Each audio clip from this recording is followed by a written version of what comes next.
Français, mes chers compatriotes, le virus circule en France à une vitesse que même les prévisions les plus pessimistes n'avaient pas anticipée. J'ai décidé qu'il fallait retrouver, à partir de vendredi, le confinement qui a stoppé le virus.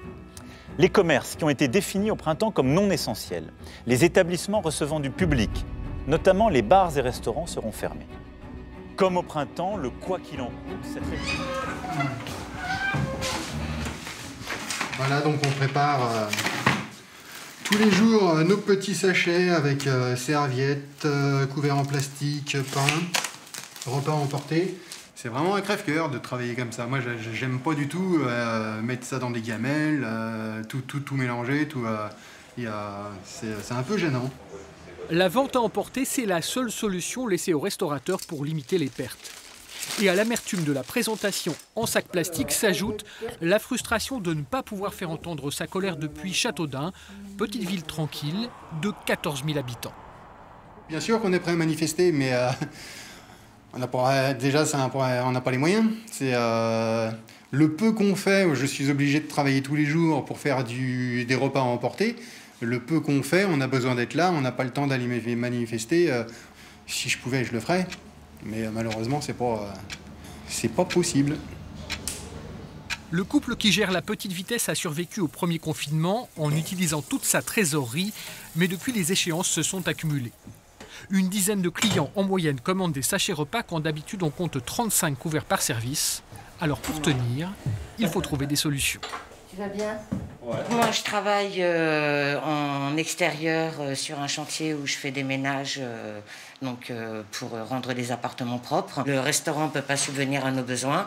Le peu qui rentre au niveau du restaurant ne fournit pas du tout pour pouvoir les factures. Donc moi, il fallait que je trouve un travail à côté de façon à pouvoir, vivre à côté. Hein. Il y a l'aide directe de l'État plafonnée à 1 500 € et le fonds de solidarité. Mais pour ceux qui ont de grosses charges de loyer, comme le gérant de ce parc de jeux dont le chiffre d'affaires a diminué de moitié en 2020, ça ne suffit plus. Là, la question se pose pour moi de savoir si je vais vendre, si je vais continuer. Pour l'instant, je survis.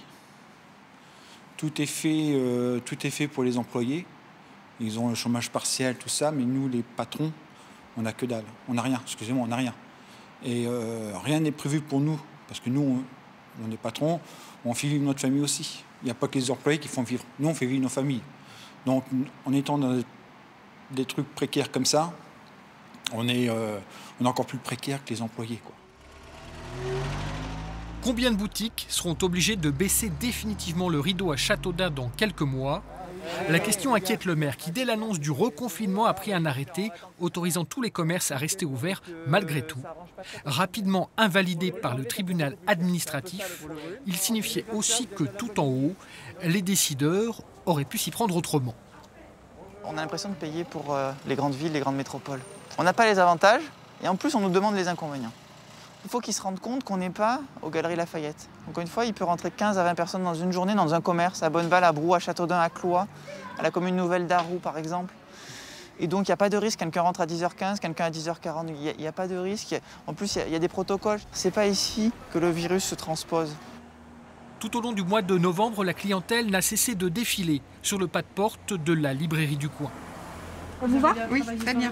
Merci beaucoup. Alors voilà, c'est un petit peu archaïque. Pour ce secteur, l'activité a été soutenue par un élan de solidarité nationale porté par des figures intellectuelles. Mais habituellement, 40% du chiffre d'affaires est réalisé sur les 2 derniers mois de l'année.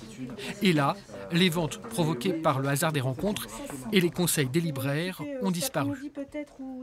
Travail, mais c'est pas notre travail. On fait un travail, mais pas le nôtre.